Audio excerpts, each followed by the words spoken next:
Terima kasih Anda masih bersama kami di Kompas Siang. Saudara, bersama saya Yan Rahman. Saudara, kasus pembunuhan terhadap Vina dan Eki oleh geng motor di Cirebon, Jawa Barat hingga saat ini masih menjadi sorotan publik. Kuasa hukum 8 terpidana yang telah divonis dalam kasus ini mengungkap sederet kejanggalan dalam penanganan perkara ini. Kepada seluruh warga negara Indonesia agar jangan membuat kami lebih sakit. Eki adalah anak kandung kami yang mana menjadi korban daripada kelompok-kelompok yang kejam. 8 tahun bergulir, kasus pembunuhan Vina dan Eki oleh geng motor di Cirebon, Jawa Barat masih meninggalkan teka-teki. 3 kuasa hukum dari 8 terpidana kasus ini kini mulai buka suara. Mereka yakin 8 orang terpidana yang divonis hukuman kurungan penjara seumur hidup bukanlah pelaku pembunuhan. Para kuasa hukum menyebut ada kejanggalan dalam penanganan kasus ini oleh pihak kepolisian. Mulai dari kejanggalan perbedaan kronologi hingga perbedaan antara tuntutan di persidangan dengan hasil visum dan otopsi dari dokter forensik.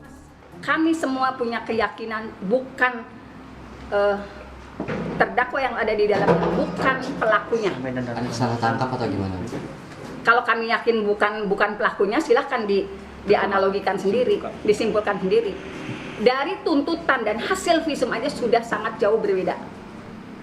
Faktanya dalam tuntutan korban meninggal karena tusukan di dada, di dan perut.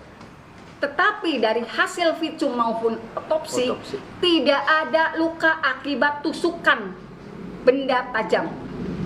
Fakta kedua, pakaian yang dikenakan korban yang dijembreng di persidangan itu masih utuh ya Pak. Tidak ada bekas bolong tusukan samurai yang disebut di dalam tuntutan samurai pendek dan samurai panjang. Kuasa hukum 8 terpidana juga angkat bicara soal temuan sperma di tubuh almarhumah Vina. Mereka menyayangkan pihak kepolisian dan dokter forensik tak bisa mengungkap siapa pemilik sperma tersebut. Bahkan, persidangan kasus pembunuhan Vina dan Eki sama sekali tak pernah membahas soal pemerkosaan. Kalau dari hasil otopsi, hasil pada saat ini bukan hasil otopsi, hasil ketika pertama kali datang ya, ditemukan sperma. Cuman tidak juga dapat dijelaskan sperma itu milik siapa. Dokter juga tidak bisa menjelaskan itu. Kalau otopsi ada pemerkosaan atau apa hasil yang di dalam persidangan tidak pernah bercerita masalah pemerkosaan ya Pak. Ingat nggak Pak? Di dalam dakwaan. Di dalam dakwaan tidak ada masalah pemerkosaan. Sementara itu, pasca penetapan DPO 3 buron kasus pembunuhan Vina dan Eki, Kepala Desa Banjarwangunan menemukan 24 nama yang sama setelah 5 hari penelusuran. 24 nama yang sama dengan terduga pelaku yang buron, yakni 15 orang untuk nama Andi dan 9 orang untuk nama Dani. Sedangkan untuk nama Peggy atau Perong tak ditemukan. Petugas mengaku kesulitan dalam mencari pelaku karena data yang diunggah minim, tak disertai foto dan alamat lengkap. Dan mengecek cross-check langsung atas nama yang sesuai dengan DPO itu. Satu yang pertama itu Peggy itu nggak ada cross-checknya di sini. Dan Andi, ada nama Andi itu hampir 15 orang dan sudah di cross-check tidak ada terbukti bahwa yang sesuai dari DPO itu tidak ada terbukti. Dan yang terakhir Dani di kami ada data 9 orang. Di atas cross-check, hasil cross-check langsung lapangan dan hasilnya 0 juga, nggak ada. Satu terpidana kasus pembunuhan Vina dan Eki, Saka Tatal yang telah bebas 2020 lalu dalam program Sapa Indonesia menceritakan saat dirinya ditangkap. Saat itu dia masih berusia 15 tahun. Di kantor polisi, dirinya diperlakukan tidak manusiawi dan dipaksa mengaku terlibat kasus pembunuhan Vina dan Eki. Dikasihin udah ada polisi, saya nyamperin.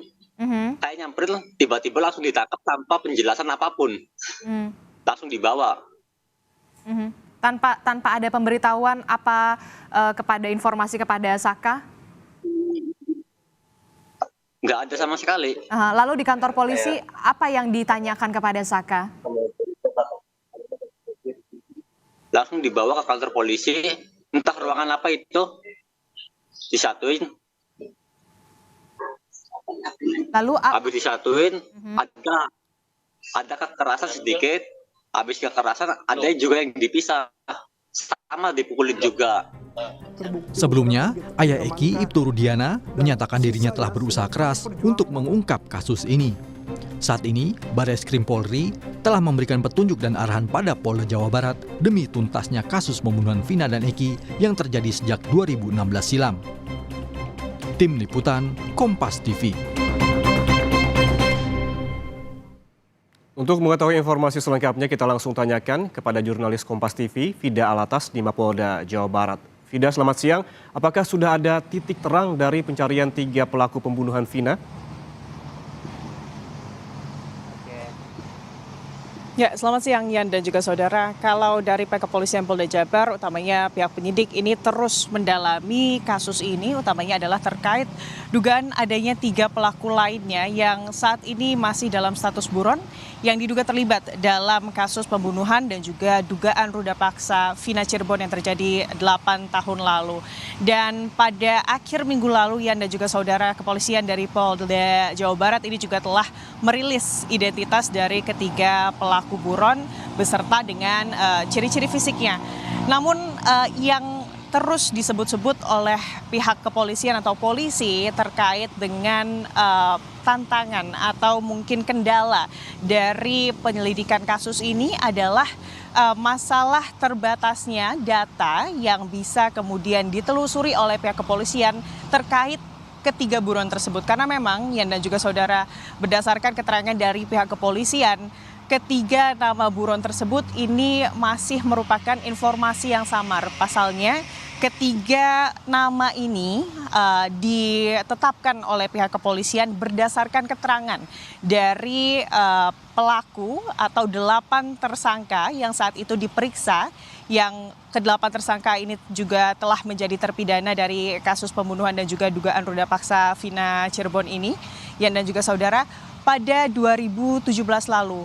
Dan keterangan ini atau keterangan yang menyebutkan bahwa adanya 3 pelaku lainnya dalam kasus pembunuhan dan juga dugaan ruda paksa Vina Cirebon ini telah dicabut oleh ke-8 tersangka dari BAP yang diberikan begitu ya kepada pihak kepolisian saat mereka kemudian kembali diperiksa di Polda Jabar.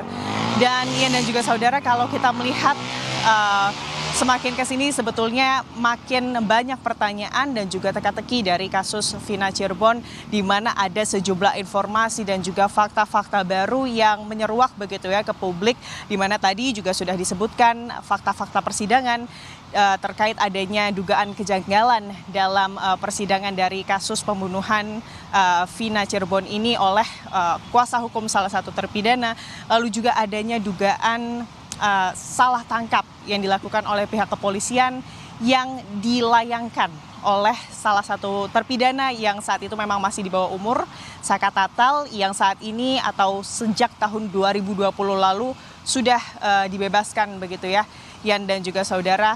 Dan inilah juga yang tentunya diharapkan dapat menjadi pertimbangan juga dari pihak kepolisian untuk kemudian penanganan penyelidikan kasus ini, Yan. Ya, sejumlah upaya dilakukan oleh polisi termasuk dengan menyebarkan biodata dan juga profil ketiga pelaku, dan juga ada upaya ataupun desakan dari keluarga agar polisi ini serius menyelesaikan kasus ini. Terima kasih jurnalis Kompas TV Vida Alatas melaporkan langsung dari Mapolda, Jawa Barat.